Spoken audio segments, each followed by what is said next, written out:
Andan taco, Anna wanga fama taco, Andan taco, pull us up. Anna wanga dangan taco. Aduna andan taco matu yangora. Aduna fam. Ok, voilà. Assalamu alaikum. Hiro makala inde mangi turemu. Mi lando soni fo no jang hare menen kadi meden e jang hande den e samedi le 27 mai 2023. Donc andi tous les samedis DJ Lamzo émission men article 224 haray tous les samedis den do e télé men Jama TV haray mi salmina mo kala ko jojo e ko wata jojorgol e ko wata wonnigol e nder lagene e nder Conakry e nder Sénégal en accal hay gotemo haray salminen wonbe sabu haaju den do ben salminen régien samina mo kala inde mo ngettor mon andi ton hande kadi ki ani mo walanta ko peji kesi quoi peji kesi di don andi ko feji no wonno ko mi ala non ko surprise wonde ngam don andi surprise si wadama ko an arta to wala ko ma acca biya no war mabbe are samina mo kala inde mo ngettor mon are men daren son mboma arten e plateau men don andi dama de invité be mais en jakkanda joma nyije mo kala jakkanay hore mum anda ko awoni hombo mi anda ko mi woni hombo DJ Lamzo article 224 ido ngandi tous les samedis iden ko télé men Jama TV do e Dakar e Wakam are maydaren mistamboma arten ko plateau men article 224 lagine goto gaynay maydaren arten e mista Boma bari.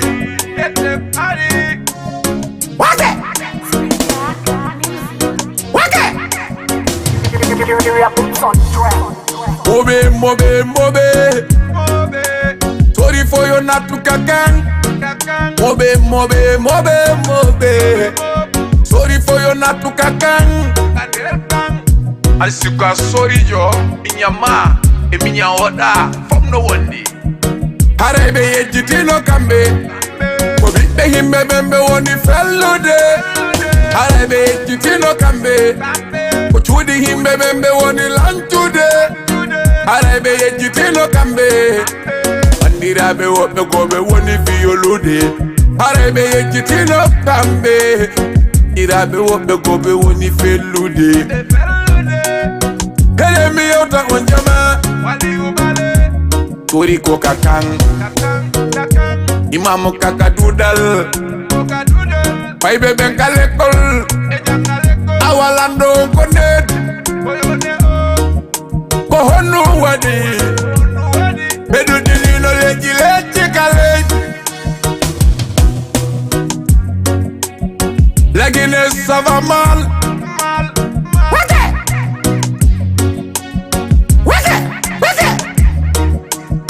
Boma bari lutte contre les ennemis de la Guinée on paye ça va mal Kotoko nuwadi Isikuno mi mali Aya ari Eya minaji Aya ari Kotoko nuwadi Anga jabata fondu de egotu Kotoko nuwadi Bekambe yejitino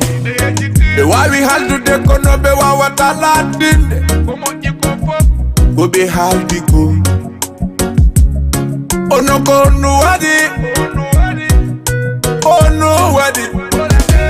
Betolango nuwadi La Guinée c'est la famille Ina Kopul Mama Linka Nako Soso Mako Toma Afrique aider notre pays. La Guinée ça va mal. Aidez-moi. Kotoko honuadi.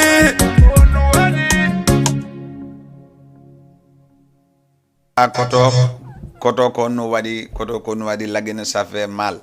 Et donc andi kotoko no wadi vraiment ɗon andi lagine ko fifo koto ko no waɗi koye andutu hande feƴƴi hande ko enen hara ɗon andi tous les samedi hiɗen ɗo émission men hande o wi hande ko korbe no andi hande ko menen kaki on haray ɗon andi hande ko menen kaki on en hewtiɗo article DJ Lamzo 224 haray ɗon andi hiɗen manno invité ɓe ɓananda hoorema vraiment kamɓe kadi goɗɗo waɗa pertantugol ɗo e Dakar kamɓe kadi vraiment ko marɓe tallam ɓe jooɗi ɗo e Grand Dakar heɓe wadde piiji kesi haray ɗo wawi ƴettugo numéro téléphone on waɗon 78 116 82 38 wawa men noddugol wolon ko fallon ko men wanno ɗon andi tous les samedi hiɗen ɗo émission men article 224 haray mi wawa eɗon andi invité ɓe hewtiɗo joni haray mi wawa hiwrogol goɗɗe mabɓe mi arta ko ɗum ɗo men salamu aleykum. Maaleykum salam. Ok hara inenen e toon on hewti ɗo e jan hiwro ɗon téléspectateur ɓe woni ɓe daarugo Jama TV ɓe haray ko arti kon taw mi hiwro goto ɓe inde mum e yettore mum mi landomo be ka wawi wontidde sino e jaam mi weltano wa Jama TV donc mi hiwroɓe kadi en fait haray min hewti e jaam gonga e tampema waɗade haray fof no weltanami ɗo hiwro fof kadi bala eɗen junde haala taw mi wawa posde taw ok merci haɗa on nani ko waɗi ko haɗa mo hiwro fof mo kadi ɗum yettere mo haɗa kadi mata ka hiɗade ɗo kadi e goɗɗo kadi mi wawa mo hiwrogol mo grand salamu aleykum. Aleykum salam DJ. Innenen e tami wawi salmingol Jama TV. Innenen ko petit bo yettornen ko Diallo tami quoi.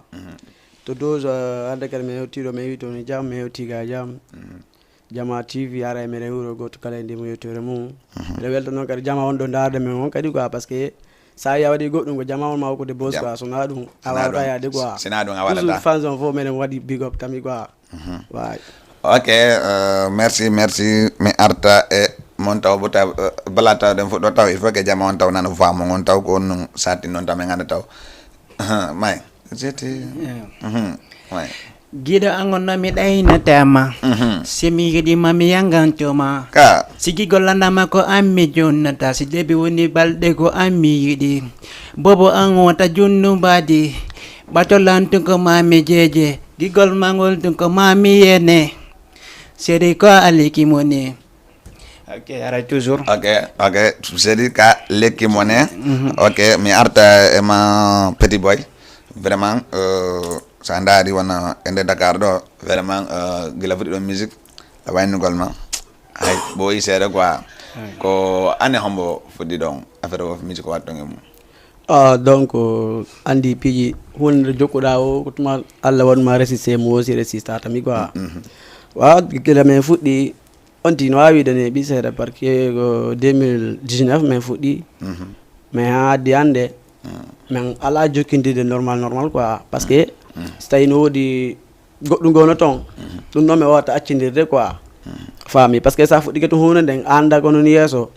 il faut waɗa ɗo e landoɗa sona ɗum a majjay quoi ɓe wi lawol ko juuti o so tawi anda so a landike mi tañidini a majjata quoi tu vois ala ko doyi haalla walla tami quoi way ko ɗum ɓeyda mo anda yo lando an sa landike par ce que sa enni ɗa andi hunde nden a ƴetti hoore ma ɗa andi tawi haɗa fof so anda ala chance neɗɗo so anda hunde nden premier chose ko ɗum addita koye a lando ko sa landike a waɗi ɗe kocco ha hewɗa ko hewtuɗa ɗon mais ta enni anda andi haccila andi no goɗɗum mi watama walla ngol andi ko min lagine ɗo yimɓe suuti anugol ɓeynama aada walla karam ko ƴeewe ko woɗɗi walla ceerno ƴeewe ko woɗɗi walla dj ƴeewe ko woɗɗi voilà ara mi ara ko boîte mo an innala an vraiment ko ɗum ɗon mi jouirta joni mi adi min dj Lamzo haccila andi goɗɗum mi hollatama c'est vrai a faami par ce que an ayni ko ɗum ɗo dogata ɗo voilà no wawi tos tawi goɗɗo jibini hande goɗɗo ari darugo bobo ina mi anduno ko bobo gorko jibinta mais hara ko Allah na Allah quoi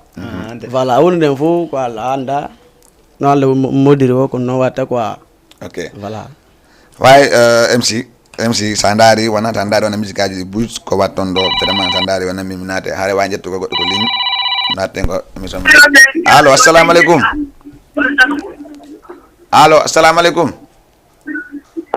Salamu aleykum. Aleykum salam. Ine nenge toon hiɗo noddame on to. Allo wa ine nenge toon hiɗo noddame on to. Jarama. On jarama. Ine nenge toon hiɗo noddame on to. Monima on to Wakam. Ok DJ. Ok MC comment dire sa ndaari ɗo a tawi ndaare tawi vraiment depuis fuɗɗi donc affaire musical ɗan waynugol mam min komi ɓuɗɗi annugol depuis 2017 min gomin waɗa innugol par ce que min komi naati affaire mum ko depuis 2017 c'est vrai. ok joni par exemple ko honno fi affaire art mon ko wat ɗon kon par ce que sa yiyona tempéreno e mum ou bien kon en fait vraiment ko yewtuɗa kon ko gonga par ce que ɓen tande aduna o goto wiyata miɗo andi sa fokkiti pour toujours wi hiɗa yaade argongo ko Allah andi en fait men neeɓi e groupe men neeɓi fi création affaire on parce que ɓen ta hande musique ko lawol dal ko sabu addata ha heɓa sabu taku ñamindode voilà a faami noon par ce que min musique an on hande mi waɗirali fi jokku onugol ennemi goɗɗo musique an on kadi mi waɗirali fi bonnugol inde goɗɗo en fait min ko choisi an on e ko woni ka ɓernde an ko moni wadde par ce que hande sa naati musique piiji buyno toon no wasi a woni fi affaire lanɗo en fait hiɗa wawi ɓe naata ɓe haalama woɓɓe inna exemple wolama façon piiji boyi woɓɓe innama oɗo si a daarimo woɓɓe innama wata yimde dal min komi wata inde artiste jo hunde nden goto he artaka aduna mo wolaka sa wolaka tun a neɓataka aduna ko hay bobo jibnaɗo o hay so o maayi woɗay ko jama on haali fi makko en fait woɓɓe no wata jonoma innama non kaari ko wonɗa wadde kon wala wela n'est ce pas mais si ko artiste jo marɗo ɓernde haɓi ɗon te ɗum ɗon fof ala sange min hande ko cause de am min on si goɗɗo ari wilan MC Boy ko wonɗa wadde ko wona ko foti mi mesuray min janggo yomi wakkilo par ce que on ɗon ko guiɗo an addata mi courage de neɗɗo hunde fof so a waɗay ko neɗɗo ma watta voilà si mi ari hande a dari ka wilan MC ko wonɗa wadde ko no welɗi a n'est ce pas hara affaire o weela ko an yiɗimmi janano to si yo hay so haali anda courage am wona an woni courage ɗum par ce que min musique buy ara buy jam ndin a fait ɓe daroɓe na non MC ko wonɗa wadde kon fota par ce que fiyon non si ɓe wona noon si min gagne sa yi miɗen courage min ma fota wona si welata men menen mais pour toujours goto wawatama wallude kono noon mi alnama wonde wadde kadi ayi neɗɗo kadi sa waɗa hunde kadi il faut que tami yaada e annduɗo way hay ko annduɗa gonga ɓeyne ka hakkudejo mais noon il faut que parce que handen sa daari artiste so ƴeewi Dakar ɗo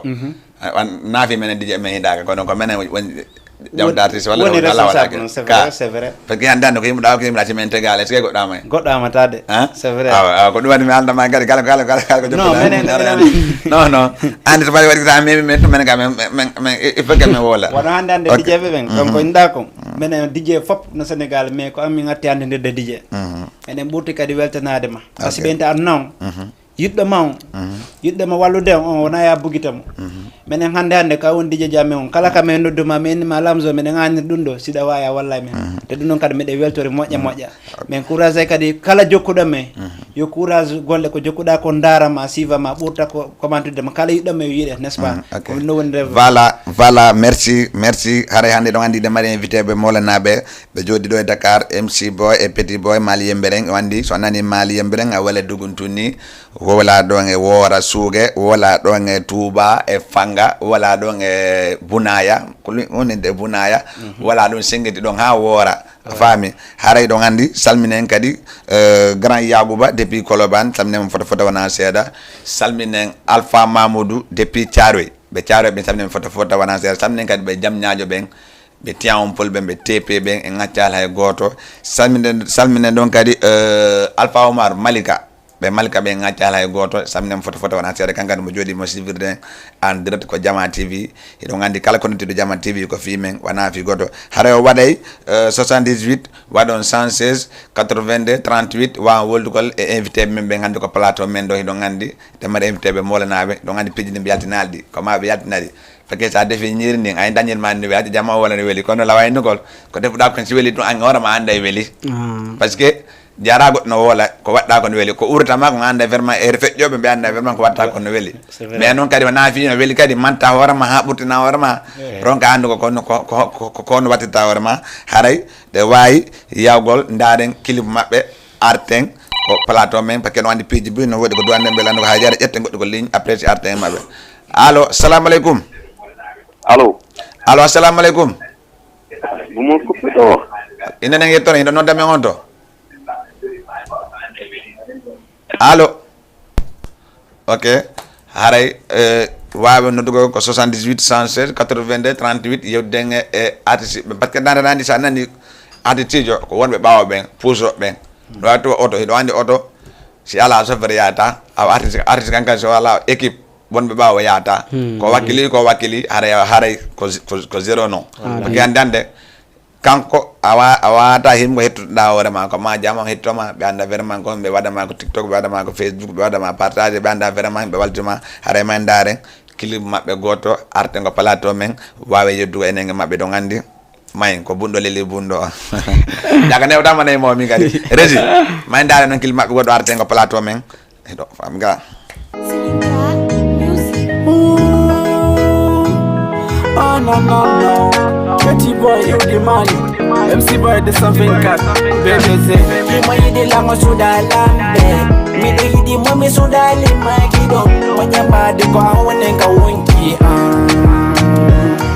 Kami jodi mimi ugo fima. Kami wali ugo ami wedata. Kine yuno yoko ko ayun ka bende sabu fima. Hine yuno komante. Giga mango nago ayone ka bende mi di ma de mi wone pwede ma gido patola mi de ma gido yondo sagu fi ma ne yone kamante eda jalbiri wa fude go nange gido da hendori wa wale urje ma shede patola mi mo sami mo la ma gido mi di ma tunde mi yanganto ma mo hande nande ko yangante do ayidi la lang hande fi le jawdi ti oto darna ma de go ammi sidi sagu bende hande ko ammi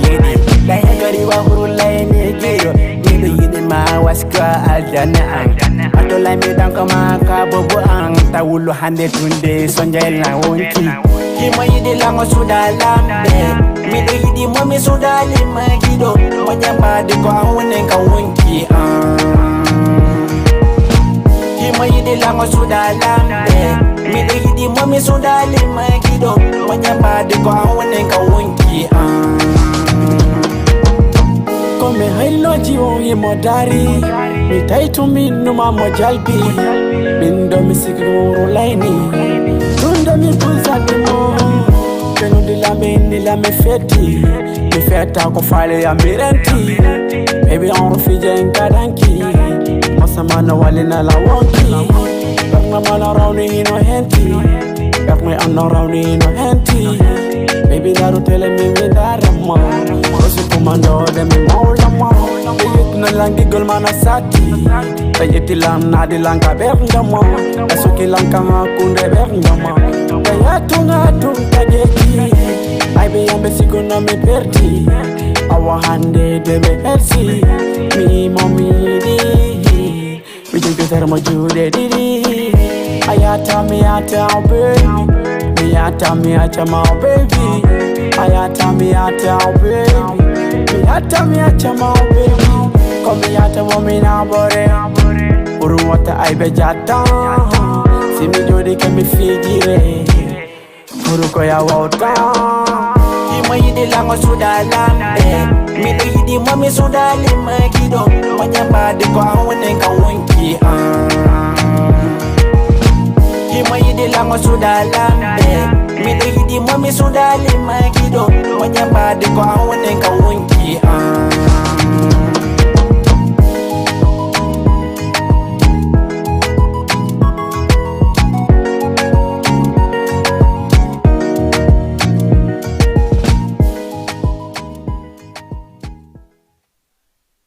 Vala mi do hidi lammi suudade la gido ko mi hidi lammi suudade wala ko mi hidi mi suudade mi suudale ma mi hidi mi suudade mon comme ça veut dire hino goddo go suudi on quoi comme donc parce que on tino hidno goddo no hidno ala on suudi la tu vois voilà mi hidi mo suudale mo quoi mais wandi kadi mi suudale mo holit labani mo kadi wa c'est sûr mi suudale mo quoi tu vois voilà ok petit boy vraiment qu'il mo non no laba wate nugol première chose taw bit yo jama on accu terta dugol bit ina waday clip bit sa waday clip walla a faala fi yo jama andar man kala wawdo ma wate teggol nada ma ko teleji wada ma wada affaire on il faut que programme ouais parce que andande ko sonci wada am programme ko dum buri ma go dole hedi si a jetti esmantal goddo ay na day ay fami mi hata kadi no kadi arti ben kadi kam kadi do andugol non kala wado fala wado gol do fi affaire dokko teleji fala ben fejjina ma ko tele wala men fejjina parce que men tele ngo fi mo fi comédien jangobe DJ be dal ko fi fo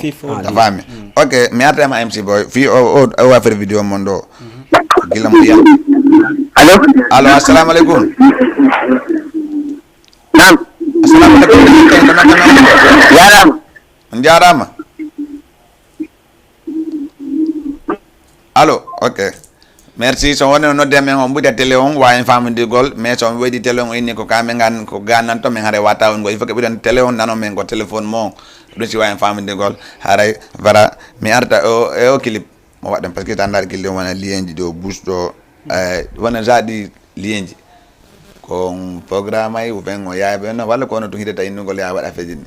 piji din dal même programme quoi parce que hunde si tawi réussi il faut programme quoi voilà denna bo mom sa ta ya wollite ko do acata 0 na jangola marde na bom si ka say mo yanti normal quoi say mo nabande ka do mi fawata famde quoi donc o clip do même programme mo me yetani mo kadi tan quoi parce que même bo yimugol mais affaire on dal hari men ala wona no men yeso andi no gar ala woni ko antoni yaade no wa jemma yituma bubbata andi mata marsude quoi voilà bundo wata yaade niwre nasa ko fi ko en ko bundo leli bundo voilà ok donc ok way comme par exemple don won MC Boy tandari wana enen ginembe wala enen fulfuta ben tandari wana buy japata bi dum bokay clip wala peut-être wana problème jube ben parce que tandari wana ko men do joni sa bala mona clip ben na kari jama boni wala nati yalti ko no onon hebi don be jube wana normal vraiment bay debe jube miji do mom machallah yeah vraiment min nani donc ko landa kon parce que benta ko woni ko foko debi benta hande aduna fo fotale en fait be jube gonga e ko yata kon no wodi parce que min ngandi ka par video jam ada waje to goddo ko ligne allo assalamu alaikum allo assalamu alaikum allo ina ngeto allo ina ngeto ina no deme on to allo ok en fait hande jube ben kayata do hande karna no wana fo foti parce que da waya adda jata programme fi jube go parce que ka video hande ka men ko mata inude neddo mom bala mo ande do tampay bala mo ande de kay wona nay piji bude ko no bon affaire problème jube parce que tanda jube na etla ngaka mi ha ko mi ala ma ko nana moja jenti fami tawju fami ala jette ngodo ko ligne allo assalamu alaikum Allo? Allo, assalamu alaikum. Nangé to no deme on.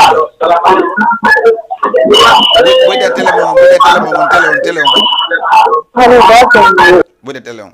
Ok, wa bu to télé on. Parce que wa fam ndigol gaaw bu de télé wadon commande bu don télé mo ngon ci wa fam ndigol ci nanu haray e wata fam ndigol haray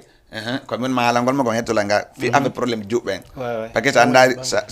andari wana jubbe joni par exemple sa yedo wana min so ni ko wana jarme be na mi bi bam bokata mum wala bi dam ko honno e dun don wadi ha ko no mi landima ok donc ande say goddo wadi clip o jetti jiwo boki parce que himbe go no wadi jube go losiki mamo be jeinaki no wadi jube go jeini be ko ativa voilà donc onti mi nodu ona mo men wadi clip on mi nodu nena makko mi yewdi nena makko wi ala problème parce que andi no di andande wobbe ben wadi de jiwo video be jata mo be jaato parce que anda na jande bongo no ambe dun andi wobbe go par exemple anda wana kilibaji bui wadi do te goddi wala andi ko programme bodugo ade problème adana be on par exemple adana be dun parce que kala ko de watande il faut que yuda e modo ndigo ha para ene ma be ma wadi ma afsete si wa mo jettugol mo ka sonadu mo ya ida wa yaltinde clip ma on après be ma be boloko ma be fa sa mo déjà sonadu be soka ma quoi mais men kala be men wadi ben dal parce que min déjà on non mi ardi mako do quoi la andi on non ala problème fami mako ala problème ala jette ko ligne voilà allo assalamu alaikum Alaikum salam. Ina nangé to ina no dame ngonto ko min ma avion umma wa cité avion anna wa nala jantung alhamdulillah emi tan la pala nabi ok merci la pala don tombo ma bon ma ala problème ça la jabi même pas invité ben ala pour bele miro be gada ma be ko Ole miro. okay awa ko ni da arti be amendo ande invité be amendo kono yata don invité be amen hande parce que hidon darde affaire on ga merci Mashallah. ok merci Angkat juga lagi dia Bang. ok merci mi ga melde ni kam ankadi Ok. ko fi mon Ok. may Donc fi rewɓen kala mo annduɗa hi on noon sisir sa waɗi diye makko hunde nden hay so tawi ko honto yo ɗon so tawi ko honto jooɗi ɗon e ka waɗɗa ko a waway ressude a waway publide alanama probléme par ce que ande menen artiste o minen mari hunde wotere quoi andande townintinare walla ƴetta oɗo jiwo ronka laaɓondude makko yaha ka fen bona ɗum noon ɓuuri bonde quoi par ce que hande artiste ɓe hewɓe no ɗuuɗi no faala resisugol mais ka heewi kon sa ndaari tawi no sokede quoi fi rewɓe quoi tede sa faalama hunde nden dal wona ko pay kundo on ko manna ko balak sakour sa ndaari kankadi vraiment janande rap sénégal ɗo kankadi mo tawa e ɓurɓe ko talan ɓurɓa ko rap voilà andande parce que min kam nani ɗum saka mi nani ɗum sa parce que kono ga waɗen ɗon kadi arti ɓe kadi on jogondira voilà parce que nani honani neɗɗo si arti on woni Dakar ɗo tengi jooɗi ɓe Dakar ɓe no jogondiri moƴƴa e ha siɗɗo mon musidɗo mon yimowo mon heeɓi probléme normalement ko arti ɓe doit daragol jonidira juuɗe wallito peddi ko iwe koko woni ɗo normalement on tigui donc on tigi noon ko gonga DJ mais walla andi hunde nden fof ko sa hi yesso quoi sa hi wondema lawol ya walluma a wawima wallude joni gollago wone noon ɗum noon koye ma wonta lawol ngol andi lawol ngol arti ɓe wonta ɓayna men abouba jawanama abouba andi artiste no ɗuuɗi a faami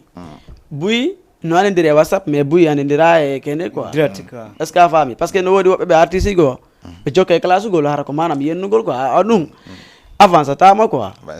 a faami a classe ay way so tawi ko rap watta iɗa wawi classe ude mais weldu e jama ma on quoi sa weldu e jama ma on hay sa heeɓi probléme jama ma o nawama faabitade comme misal ngal ɗo mi faami ko darugol ɗo par ce que no waɗi kala ko artiste woni ɗo il faut que weldita kadi arti ɓe morema hay sajina fo welditama ka welda woɓɓe seeɗa ok MC Boy musique est ce que ko sabu honɗum waɗi hanaɗa musique walla musique an arane fi kelogol juɓɓen walla fi comme tane juɓɓen anduma walla ko fiyon non walla tan ka invité ɗum non il faut que laɓɓina ɗum non c'est vrai ko sabu honɗum waɗa sabu honnaɗuma ha waɗa musique en fait mi musique sabu debbo na dallan e musique par ce que hande ko arti kon avant mi fuɗade musique miɗa fijude de rewɓe quoi de rewɓe no andi mi miɗo andi ɓe mais ko woni woni sabon par ce que neɗɗo be ko sabu addata ɗum ɗo en fait min ko staff an on addi min hami bokkude musique en fait parce que premier avant mi départ ko groupe atti mo mi atti yaltude mo tawi ko artiste ɓe tum woni toon mais ɓe enta toujours karnama hande mbalayɗa inna yo Allah wallu kam on ka goɗɗo torotaw Allah yo Allah wallu kam ma ko ɗum noon atti wona joni ta daari wona joni wona ko men toon ɗamal artiste goto mandawor ma Tama Diala kan kadi vraiment ko kunda ɗon o woni ta daari wona Mali ko men ɗon e ko menen ga ta haade ta daari artiste joni jano haɗa yiyata a faami mais andi boyi no noddito Mali mais Mali woɗɗodiri eko won ɗon ɗon sa daari iwgol ko mon ɗon ara ko ndara ɓuuri yombagol ɗon iwgol ɗo yaha Mali ka joni noon par exemple nodire fade ono to nodire ko kunda no dorton parce que ka parce que joni a daari wona kom peɗi noon vraiment kan kadi ko wadde ko laaɓa ko foti fof ke mbaɗama encouragé o bientôt enen makko ko plateau men ɗo haray ok joni ko gonɗo waɗgol ɗo MC o wafe musique ɗon waɗi on waɗɓe ɓaawo walla ko onon tun walla clip on kon tun finance gol ora mum walla ko onno en fait hande ka vidéo kon ko ɓenta kon na vidéo comme non kon finance ménager walla ɗon mari goɗɗo go ha c'est vrai parce que andi ko affaire fi ménager on kon koyna yewde ko hande buy aray présentement kannama to narda ɓuuri ara présentement inama no faala wonde ménagère ma mais nder ménagère on hande hiɗen fof ɗen andi c'est vrai ménagère no doit heɓde yimɓe buy mais artiste jo exemple sa inni joni exemple en jogodira en artiste ɓe ko yarta e jeego jeeɗɗo innami men fof a wallay men ya wawata yadana par ce que ɓe enta pour toujours ko waɗa tuma yeeyi inna a walla e waɗa kadi pour o heɓ lawo to ɗum ɗon kadi minen min daari men tawi buy landike men min daariri noon ka hakkille amen min inni kadi non par ce que hunde nden kala ko waɗata Allah waɗa saabu fi lawol ma ngol par ce que buy landike wotigui fi ménager wongol ménagère an te min ewɗo min dari min ala probléme kono hoti ko daari ko succès an kon mi artiste ɓe buyino e mum a faami ko honon ɓe artiste ɓe buyino e mum ɓen artiste ɓe ko mande ko maɓe wallinde ɓeɗa ɓe wallana e oɗa ha o heɓa inde après sa daari wona LG 224 daari wona Thier walla Rayon wona daari ok sa daari buyno ɗo no wawi himmugol moƴa mais andi ménage ɓin sukude ménage e financiére na gotum fas finance o woni wallowo on fi affaire ko wattu on fi kilpaji mon ɗin a faami fi affaire o mais ménage ko on liggantuno on programme uji comme wallum affaire conseil walla sponsor walla goɗɗinga mum ko ɗum ko ɗo woni ménage mais boyi noon boyi noon no wadde inna kañum ko ménage on naɓatama hay to noon ménage on ko gonga de ménage no doit heɓo connaissance fes ko ɗum connaissance par ce que andande a nari yaltugol walla sa nari yawgol noggo ko woɗɗi walla sa nari ɗum ɗon fof ko ménage ma dowma waɗa gomon liggante ɗum ɗon c'est vrai finance o e ménage na gotum non c'est vrai non ɗon seede quoi ɗon seede iɗon duwanugol ɗum ɗon kadi hawra kadi onon kadi hiɗon yiɗi kadi ko watton ko ngemum par ce que hannde goɗɗo hirganima reedu hirgo ɓaawo walla goɗɗo hirganima ɓaawo hirgo reedu andi menen pulaar amin o mene yetta ba non pulaar o ko non yaari non ko gonga de ko non ganna ko gonga par ce que non c'est vrai ko yewɗa kon fi port de terre no woodi ménagère en fait ɗum noon fopp noon no wawi wonde hande comme ça veut dire nini ça veut dire ko ɓuuri laaɓugo feɓe nini ko onon tun nini ko ɓuuri laaɓude nini ko menen tun tan woni no andi min andi hunden kon min faala par ce que ɗuuɗi ɓe ara lando men ɗo woɓɓe goɗɗo ari yinni financé men donc goɗɗo ari winni wona men financiére quoi a faami andi no seede on no mo wawi men finance ude a faami mais oɗa ko ménagére amen manam kala ko men yatta kala ko men watta il faut mo fewje si men waɗa quoi a faami mais men tawi no woodi ɓe ƴetti quoi terango no ɗuuɗi a faami par ce que no wawa ran quoi donc noon sa daari joni si tawi on ɗum mi abbike mo manam ono lam ɓuuri mo wawde yimde il faut mo wawa mo finance ude o ƴawa mi sauf tawi o finance alan tawi ɗum no neɓana e lan quoi voilà il faut min mi golla si tawi mi golli no wawi wonde allah adda arsike on kadi ko hakkude ɗon kadi gollede andi golle ɗen si laɓama rek moƴƴay quoi ok Petit Boy joni ko onɗuge projet ni wonɗon ko onɗuge noji ɗi wonɗon nini ko onɗuge projet me woni donc on tigui no yono laguine arti ka nder suuma e kadi quoi donc no waɗi nini single ji men duwa yaltingol quoi a faami par ce que jama fans amen no wi min accindiri e musique aji amen ɗin quoi ɓe wi pourquoi sa ɗum mais inni ɓe ɗum noon hakkille quoi gollata par ce que andi musique so tawi a resisay il faut finance sa ala finance o ma il faut wakkiloɗa finance a hoorema yaltinaka laaɓa jama o ka wawata darogol ka télé quoi eyi wonata ndaɗo wona artiste ɓe ɓuyɗo naɗo wona woɓɓe gono yaltingona e nder mois wa yaltingo 4 son voilà mais walla 5 son par ce que woni gadi no landi ka talent wonata ndaɗo no landi talent quoi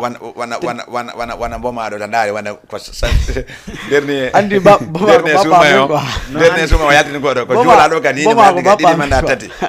a faami par ce que wonati ko anga ko ɗum wayni kanko wayni affaire musical um sa waɗe waɗo ha laaɓa ko ɗum wayni waɗo ha yo nawo ko ɗum waɗo ha laaɓa exemple ko DJ Lamzo mi jaɓanama wonɗo ɓe studio kañum joguiɗo studio hoore mum yawaɗo yoɓayɗo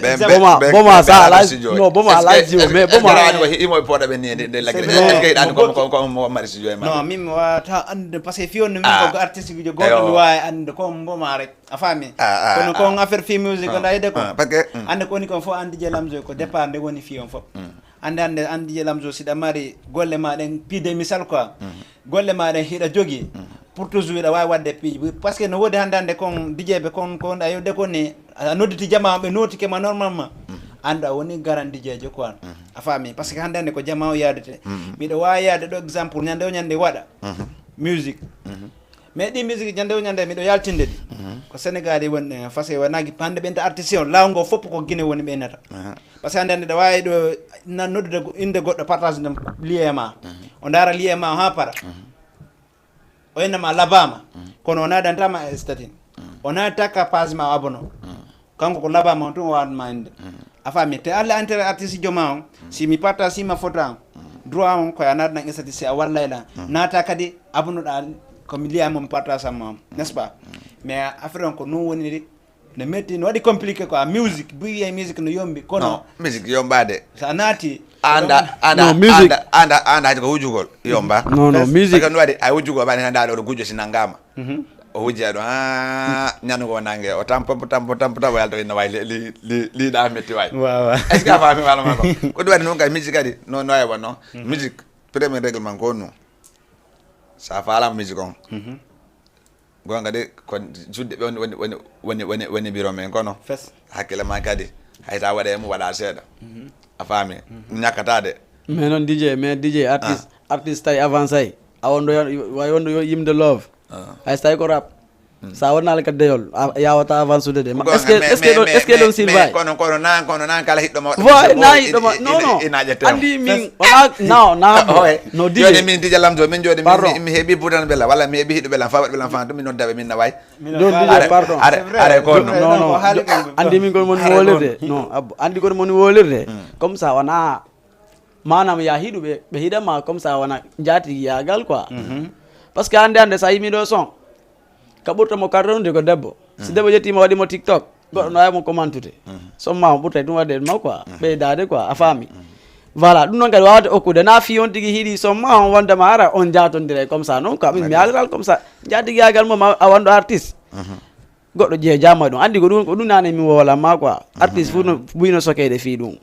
fi voilà merci haray on nani on wawi wawrugol 78 116 82 38 wawa yeddugol e ata ki invité men ɓen koko plateau ɗo haray salminen ɗon kadi jaray depuis Tingueji salminema fota wona seeɗa salminen ɗon kadi Diadiam Fatima depuis Wokam Fatima salminen fota wona seeɗa salminen kadi Diali Boy depuis marché Fass kan kadi salminen fota wona seeɗa salminen ɗon kadi union termese haldi fotti union termese on salminen fota wona seeɗa salminen président Sidi Daweyaji salminen Boubacar Kosi salminen kadi Lamine Touré kanga salminen fota salminen kadi Koto Sori Koubiya ɗon kam kadi ɓe wadde vraiment ɓe mobilise ɓe wadde ɗo tournal molnaɗo ɗum ko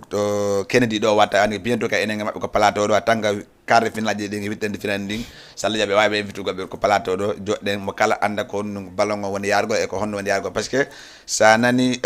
ballon ko équipe sa nani équipe ko waɗeɓe organisé ok soɓe organisé tournoi yata e to kamɓe kadi sanen fota wona seeɗa union termese on ɗon ha commune ji ɗin ɗon fof ha e yiɗar paquet ji ɗon ha e Koubiya e ley seere ɗon gandi ko sam dimanche aroɗo on ko équipe on doit jougol Kosi kamɓe kadi ɗon gandi ko kamɓe na jougol lande noon ko feƴƴinogo mino mi eggi kono mi arti kadi nani mino mi eggi kono mi arti par ce que ko feƴƴinogo min piyanno ɗon 6 kono minino garawol je ɗon no ɓuuɗi non min no mi eggi mi e télimile kono on waɗano gardien non kono deuxième fois min gagnino deuxième fois min gagnino minni mi arti ok haray ɗon gandi ko noon tous les dimanche ɗon gandi kamɓe kadi vraiment wadde ko laɓayi ko foti haray ɗon gandi partie ma dimanche samedi yonde arowo enen e maɓɓe ɗo ko plateau ɗe haray ɗen mari plateau ji ɗiɗi tati ko wadde dengue maɓɓe ɗo feƴƴinen enen e maɓɓe ɗo ɗon gandi ok haray voilà merci salminen ɗon Mariama Ceke kankadi mo hima ɗo e rivende mo wadde ko foti ko laɓa e weele bingawal e mama Aissari 3 haray MC Boy mi artema comment diren MC min kay MC kay Petit Boy way ko honno wata conseil gol comme artiɓe andawarma kamɓe kadi hiɓe lawol ngol ɓe faala hewtugol ko ɗon par ce que hande kadi mi aldama nder so ya hewti comme Jean hewti a woni première chose on ta ƴawno hoorema jippi hoorema yadda e fof min a yenno buyno waɗa ɗo clip goto yejjita wonno ɓawa ɓen jokka wonɓe heeso ɓen a faami ga way wadi ok min donc komi wawata e okkude artiste fof nandotanmo way noon ko on tigui wakkilo ɓeyda courage quoi ɓeyda muñal kadi quoi a faami donc hunde nde jokkuɗa nden wakkilo haariti sa e mayre quoi par ce que no woodi woɓɓe ɓen ɓe fuɗoto ɗum woɓɓe ɓen manama ɓawa waɓe sella quoi a faami mais hunde nden siya engagé ki a naati wakkilo ha yawta hande hande min mi yaltiniɗo clip buyno darolam buy kadi nodde elan téléphone mais yewta a faami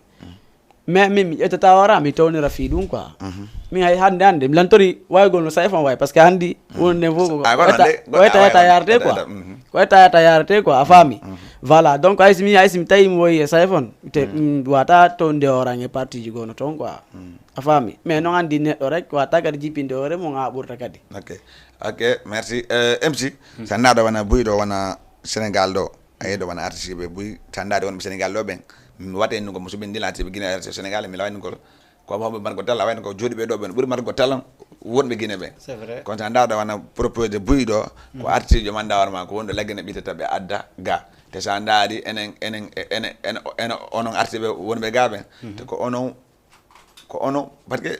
min so woni min ɗum an emti boyɗa himmude so woni min ko min tun ko sabma min emsi bo sabma an emsi bo mi yarda na saabu wonde Guinée wonde yugo Guinée o ok joni ko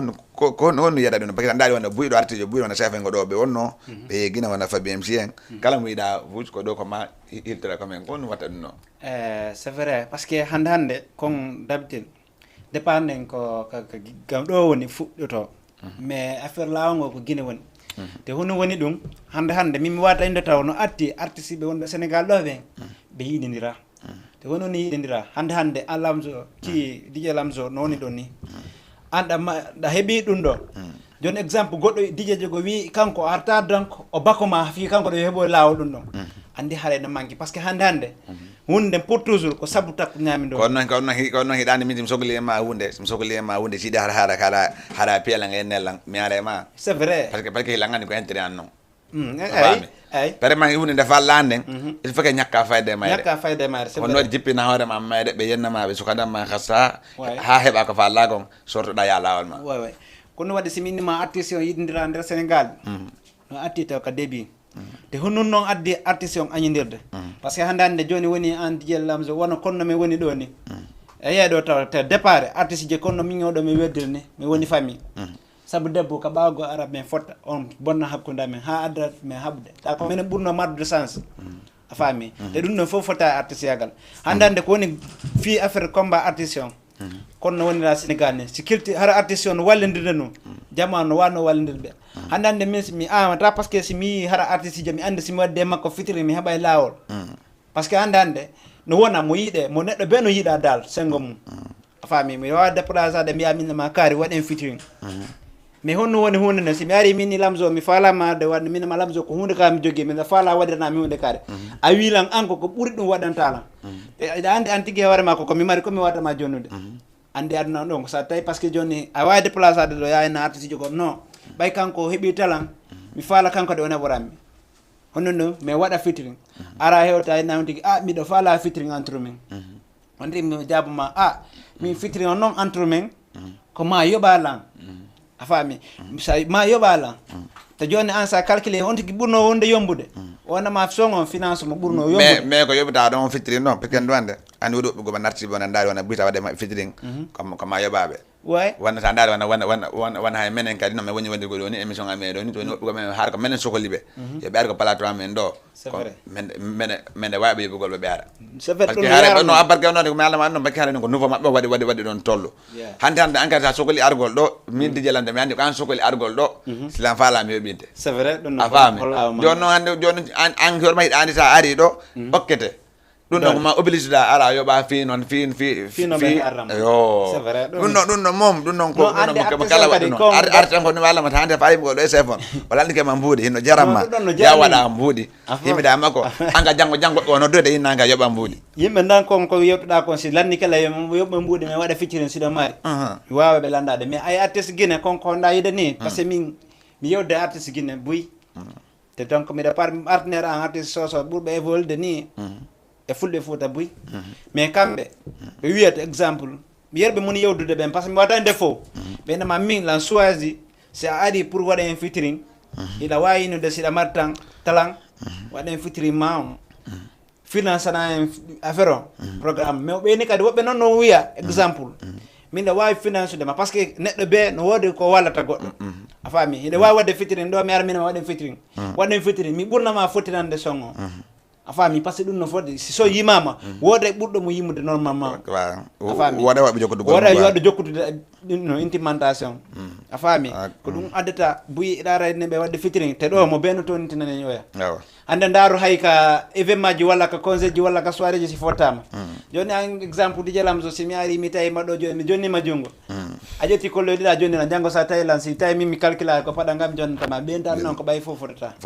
a faami mais mo beno jokkani paaro hoore mo ha dal no botude dal fof no woni guira no botude ha dal kayɓe yonde yaltirgo par ce que ɗum ɗo mi yiiɗo. Ok, voilà, merci haray ɗo gandi ko enen e maɓɓe woni ɗo haray woɓɓe woni windaji lanɗo ɓeyni ɓe faranangol voix mo gon par ce que sa nani goɗɗo yimi koye fokke min ganda ko ɗum joni may ko bunɗo leli bunɗo dara mi wonani himo goy may pedi boy anno gila nane fof mi nanal voix mawde may ande piiji keƴi ɗin ko ɗum waɗɗo wajalle mum ga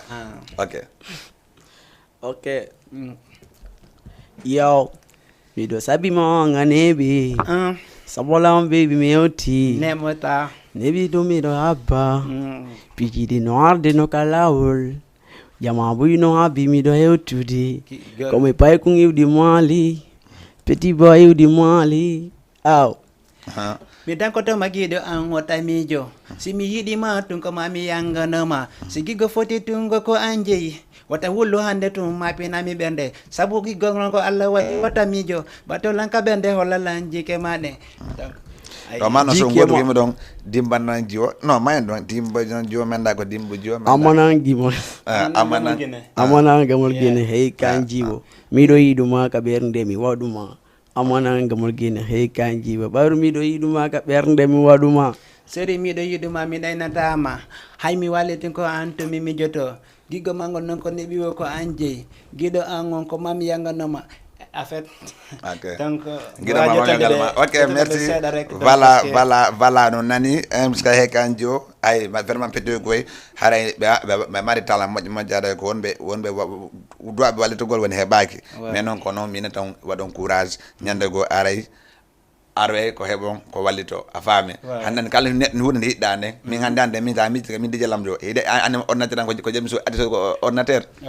15 000 c'est vrai mi yeeyi ko giɗo jaman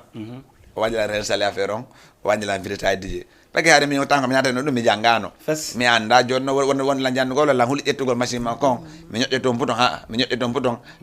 ha mi bloka mi yehi mi soodi machine 15 000 mi ara tun wondela waddangol régie ñelan o machine o ko chinois ni minne ko noon lagani ko chinois kono ɓay to hilan hiɗi hunde nde ko mami wakkilo a faami hande machine am joyti on ko 130 000 mi jogiti mi soodiri mo Samsung a faami kasque si mi walano ko ɓurade mi hewtano mi wottiɗo ɗo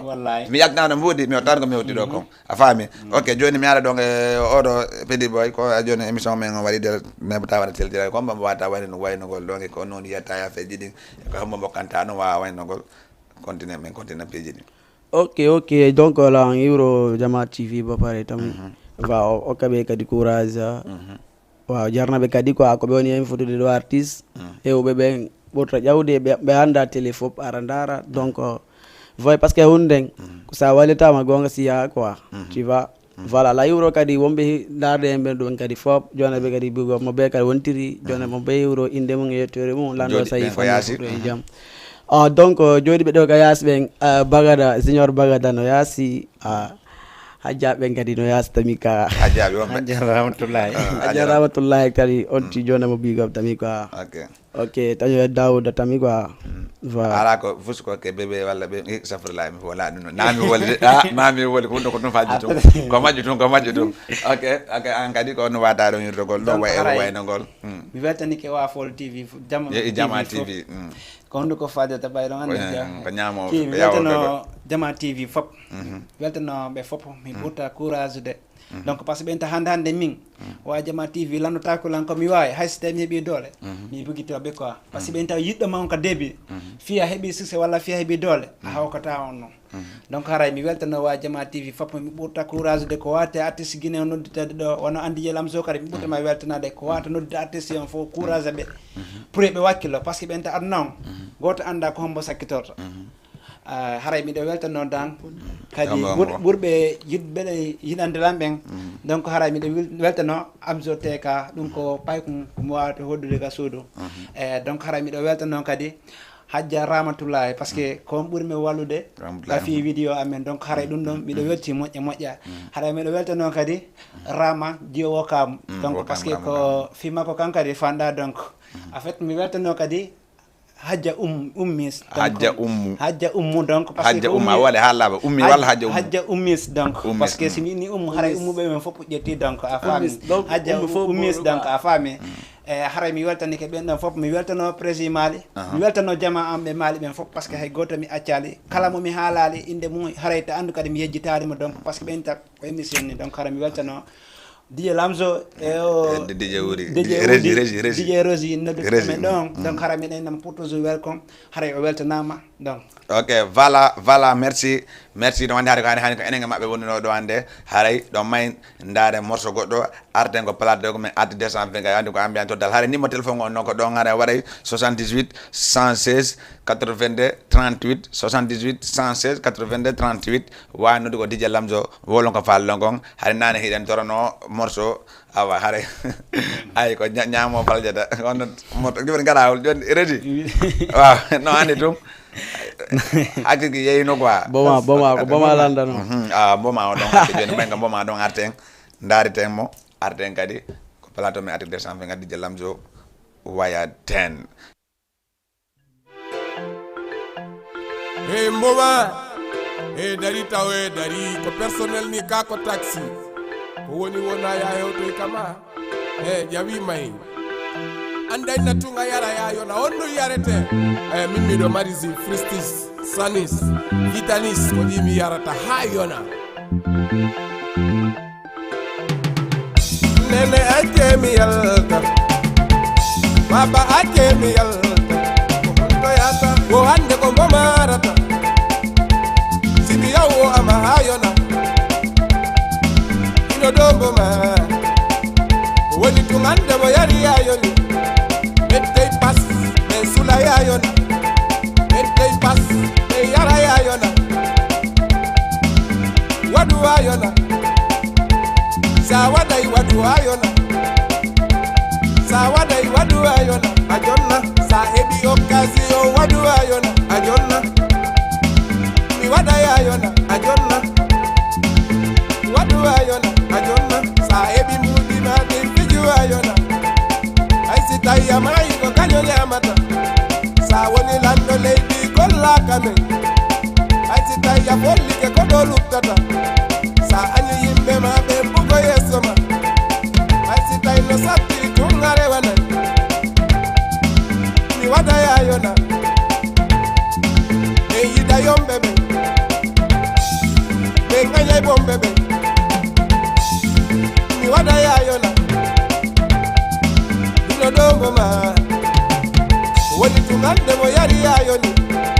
entei pas sula yayona emi wada yayona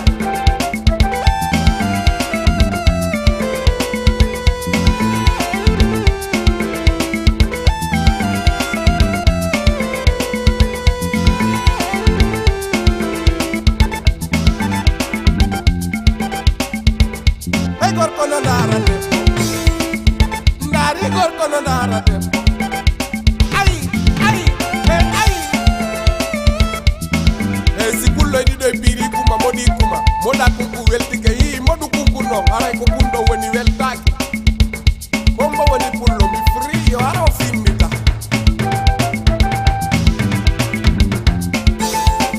ko biya anda yitaye bitay sayara yaru ayona sahebi okazio wadu ayona kofia anda jikaya ebitai mi wada ayona mi yara ayona sitai da fala yo mi yaro ayona abanda da lansitis esanis evitanis binko gine bisau di heboto kawiyete pefil ndari de bono ndara gorko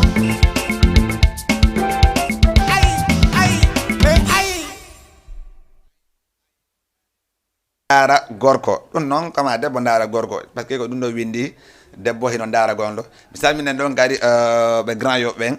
salminen fota wona seeɗa salminen noon Fatima Grand Yoff e Kadiatou Grand Yoff e Diadia makko ɗon salminen fota wona seeɗa salminen ɗon kadi Aissa ɓen wan ɗon e Medina salminen fota wona seeɗa salminen ɗon kadi ɓe ñaccokel ɓe 52 ɓen salminen ɓe fota wona seeɗa Youssou Bandi Rak Bandi daale ŋaccala e goto salminen kadi ɓe Rebos ɓen Tolba ɗon ha 4 koñ e ri 3 angal 6 salminen ɓe ɗon kam fota wona seeɗa salminen ɗon kadi ɓe ñaare tali ɗon salminen ɓe fota wona seeɗa salminen ɗon kadi ɓe rond-point Zedo yoɓe café ɓen e Diallo Bitik en saminen foto wona seeɗa saminen ɗon kadi ɓe telimile ɓen ɓe leeluma ɓe kambaya eɓe coñcanɓe ɓe firiyaɓe fof saminen foto wona seeɗa en accale goto aɗa kadi salminen noon kadi ɓe kundara ɓen eɓe maali wora ɓen eɓe maali yembiren ɓen eɓe yaltoɓe ɗo kadi joni MC Boy Petit Boy kamɓe kadi vraiment Petit Boy no wadde ko foti ko laba kamɓe kadi hannde ko kamɓe manoɗen invité ɓe ɗo DJ Lamdo Attaque 250 haare tous les samedi hiɗon andi hiɗen ko émission men Attaque 250 fadidema 14h30 haɗa hannde o yafoto komin tarde concert ɗon andi ko amowo bungata ko bungowo amata par ce que sa nani a faari ke ko amuɗon a faami ndaaro noon kadi hiɗon andi DJ Lamdo tous les samedi iɗen ɗo ko émission men Attaque 250 Jama TV haare salminen foto wona seeɗa haare min inna on so woni ko min weltanomo kala ene wonno men daarigol men noon andon tous les samedi haare ko noon saari so woni o yii ɗo ko welali on haare minen tori on yaafuye so wi kadi andon man ko welata on haare ko noon men faalira ɗon andi neɗɗo ko ñaamowo faljata ko yawowo feggoto neɗɗo dal ko ala ko waɗa woni ko ka hakkundejo haare ɗon andi en ŋaccala e goto haara merci la waynugol ɗon en samedi prochain kadi samedi prochain kadi ɗon andi neñannugol le 3 inchallah e andi en ɗemmari woɓɓe haara kadi kala falal kadi wawgol mi waɗa noon jallale walla mi waɗa ɗum ɗon haade wawi ƴettugo kadi numéro téléphone télé on walla wawa ƴettugol numéro téléphone an on so noddimi noon mi wawa yon ƴettugol haaray émission on ko fimon haɗa ɗo waɗugol 70 324 51 12 soni ko numéro DJ Lamdo falɗon hennogol soni ko numéro télé on kadi hino ɗon fof kala ami mo noddi ɗon ɗo wo mi wawa ƴettugol ɗon mi wawa invitugol ɗon andon affaire on ko fimen en fof haɗa o waɗa 70 324 51 12 wawon yewtugol e DJ Lamdo ok haɗay merci mi wawa wayntugol ɗon haɗay en samedi prochain inchallah merci DJ Lamdo waya den